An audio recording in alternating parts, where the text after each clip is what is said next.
ये जो आप देख पा रहे हैं, ये संगरिया को हनुमानगढ़ जिला हेडक्वार्टर से जोड़ने वाली रोड है और ये रतनपुरा गांव का एरिया आ जाता है। और यहाँ पे स्थित है पीपीएम मल्टी स्पेशलिटी हॉस्पिटल। और बड़े ही एक बनाया गया हॉस्पिटल, बड़ा एक मिशन लेके बनाया गया। और कुछ स्थितियाँ ऐसी पैदा हुई कि ये है हॉस्पिटल चल नहीं पाया।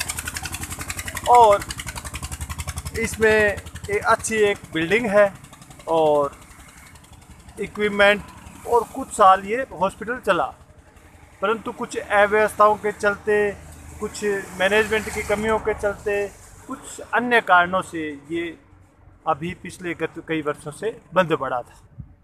और देखते हैं इसका हाल, और इसका अब कुछ यहाँ हलचल है तो उसको भी हम जानेंगे कि ये क्या हलचल है और क्यों है।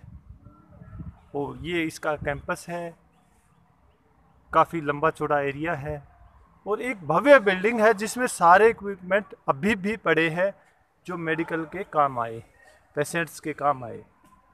और मैं आपको इसका शिलान्यास का बोर्ड भी दिखाता हूँ, उसमें क्या लिखा है, थोड़ी सी जानकारी, अपने को पुरानी बातें याद हुई।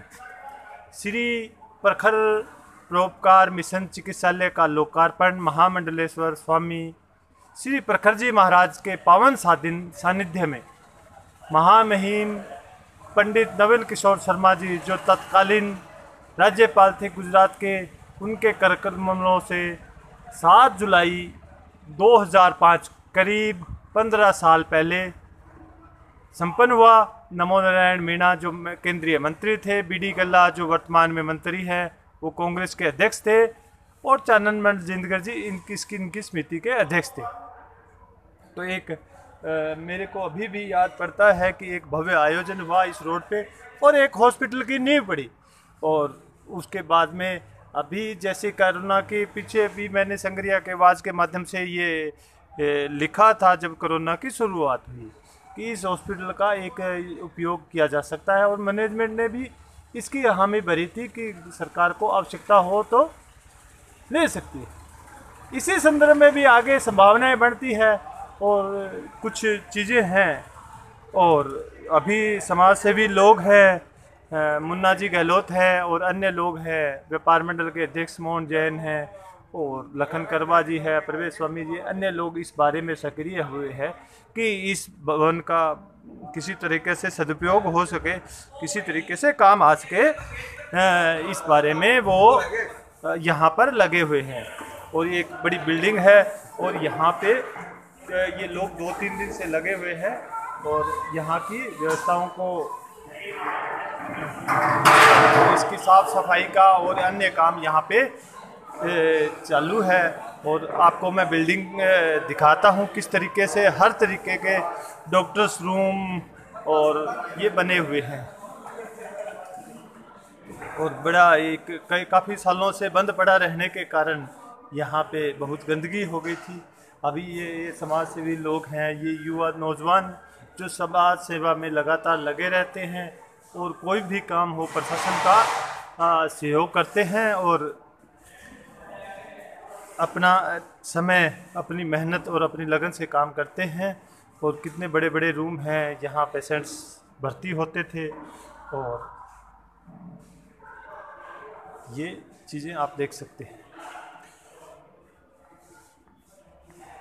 ये लोगों के बैठने की जगह थी, अभी सफाई चल रही है।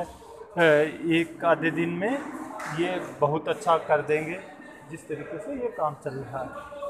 और एक सहयोग की भावना है, समर्पण का भाव है, शहर के लिए काम करने का भाव है। और ये हॉस्पिटल में जो सुविधाएं थी पहले पूर्व में, ये बोर्ड अंदर रखा हुआ है। इसमें ऑपरेशन थिएटर की सुविधा थी, वेंटिलेटर की सुविधा थी, सांस की मशीन थी, NICU नर्सरी थी, सीरियस मरीजों के लिए ICU था, ECG, cardiac monitor, pulse oximeter, defibrillator, laboratory, x ray, दूरबीन से सभी ऑपरेशन और डिलीवरी की विशेष सुविधा थी।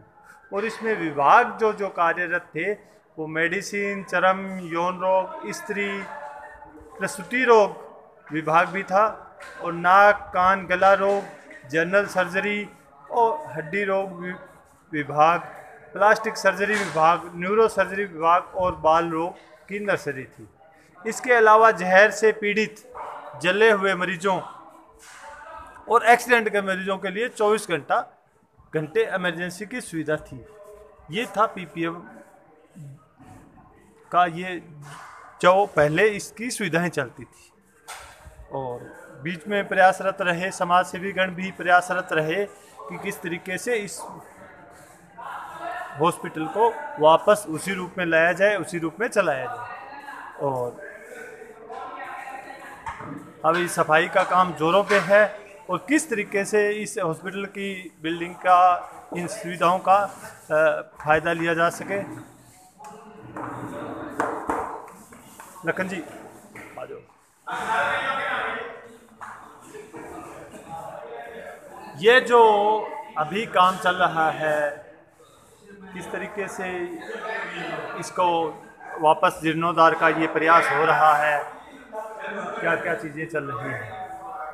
ये 2 दिन पहले एसडीएम साहब को इस इतने बड़े सेटअप के बारे में बताया गया था, तो उन्होंने एसडीएम साहब ने काफ़ी डिपार्टमेंट अध्यक्ष मोहनलाल जी जैन और मुन्ना जी गहलोत ने एसडीएम साहब को बताया था कि ये जो बंद पड़ा है, जो प्रखर प्रोग्राम इसम का इतना बड़ा सेटअप है, तो इसकी साफ सफाई करवाएं जिससे आने वाले समय में इसका यूज है। तो एसडीएम साहब ने कहा कि कोरोना महामारी है वो बढ़ रही है, उसका प्रकोप बढ़ रहा है, इसलिए ये जो बिल्डिंग है इसकी साफ सफाई हो जाए तो आने वाले समय में जरूरत पड़े, कोई इमरजेंसी हालात हो या किसी हालात हो जाए इमरजेंसी, तो यदि सफाई होगी तो उसको यूज किया जा सके।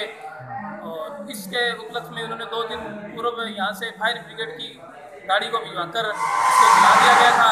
पर आज नवरात्रा महोत्सव समिति के सदस्यों द्वारा इसकी सफाई करवाकर पूरे इसके पोचा बुहारी अच्छी तरह सफाई करवाकर इसके बेड सारे धुलाकर उनको सुव्यवस्थित तरीके से कमरों में लगाया जा रहा है। ये कौन लोग हैं जो ये लगे हुए हैं, किस समिति से जुड़े हुए हैं? ये हमारे जो सदस्य हैं नवरात्रा महोत्सव समिति संगरिया के जो टीम है वो इस सफाई अभियान में लगी हुई है और सुबह से ये काम कर रही है और पूरा इसको सेटअप करके फिर ही हमारे समिति सदस्य हैं वो जाएंगे आगे। और इस बहाने चालू हो या नहीं हो, इस बहाने इस बिल्डिंग का रख रखाव ठीक हो जाएगा, छतों की सफाई हो जाएगी, अंदर की सफाई हो जाएगी। हाँ, चालू हो ना हो वो तो चलो अलग बात है, पर हाँ जी, हाँ जी। कोई बिल्डिंग सफाई होती है तो उसका जिम्मेदार होने से उसकी लाइफ बढ़ती है। पर ये तो आने वाली जो महामारी, संभावित जो महामारी लग रही है, उसको देखते हुए इसकी सफाई व्यवस्था करवा रही हैं। भगवान ना करे इसकी जरूरत पड़े उस जिसके लिए करवा रहे हैं, जिस मकसद से, फिर भी सफाई करवाना कोई बुरी बात नहीं है। सफाई होने से इसका दूसरा जो लोगों की याददाश्त से ये हॉस्पिटल निकल गया है, दोबारा ये चर्चा में आए, हो सकता है हम इस बात का विश्वास करते हैं कि अब लोग देखेंगे, इसकी बिल्डिंग को दोबारा देखेंगे। समाज सेवी संगरिया में बहुत है, उनके मन में ये विचार आ सकता है कि किस तरीके से इस हॉस्पिटल को दोबारा हम चालू करें। निश्चित ही ये बिल्डिंग बहुत अच्छी है। ये आज से 20 साल पहले इसका जैसे शुभारंभ हुआ था, इसको आज देखते हैं तो आज के समय के अनुसार ये बिल्डिंग का सेटअप बना हुआ है और हमारे समिति के सदस्यों ने इसको देखा तो बहुत ही आश्चर्यचकित हो गए। इसका जो सेटअप है वास्तव में बहुत अच्छा है और क्या पता इस साफ सफाई के बहाने कि कोई संगरिया है वो वास्तव में समाज सेवियों की धरती है। क्या पता कोई समाज सेवी ऐसे लोग आगे आए जो इस हॉस्पिटल को चालू करवा दें और संगरिया क्षेत्र और उसके आसपास के इलाकों को इसका फ़ायदा मिल सके। और साफ़ सफाई जो हो रही है वो आपके सामने है।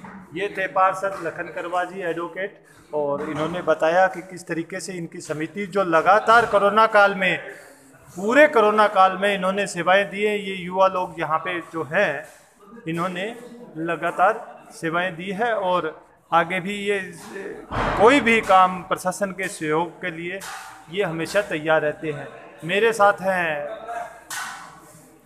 नत्थु सिंह जी गहलोत और इनसे जानते हैं किस तरीके से आप इसको का ये आपने जिम्मा लिया है और किस तरीके के कार्यक्रम प्रस्तावित है। क्या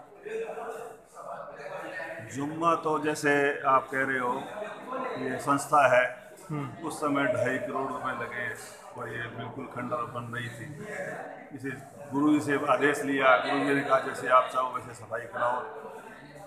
और मैंने भी एक संग्रिया की आवाज़ के माध्यम से जब कोरोना काल शुरू हुआ तो मैंने एक पोस्ट लगाई थी, उसमें मैंने ये सुझाव दिया था कि इसका कोरोना में सदुपयोग किया जा सकता है। इस तरीके की बिल्डिंग है और थोड़ा सा आउटर एरिया में है तो उस लिहाज से भी अच्छा है।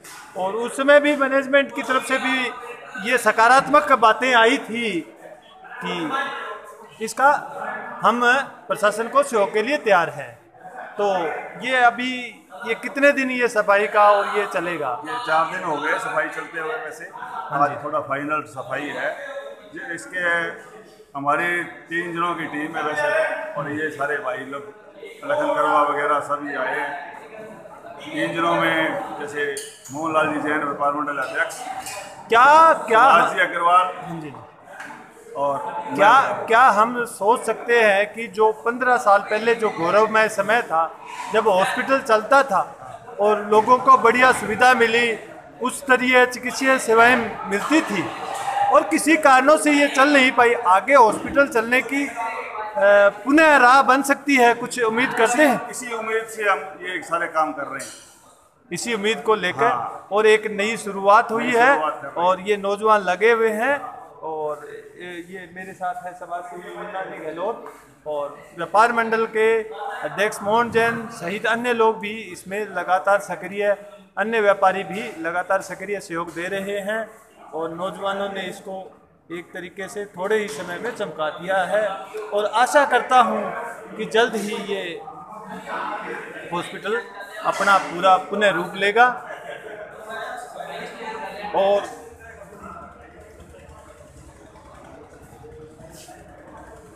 एक वैसे ही जो 15 साल पहले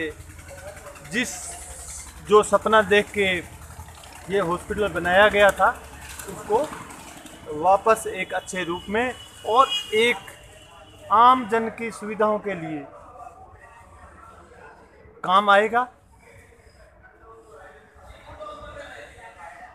संग्रिया की आवाज़ में रिपोर्ट के साथ विनोद बिश्नोई।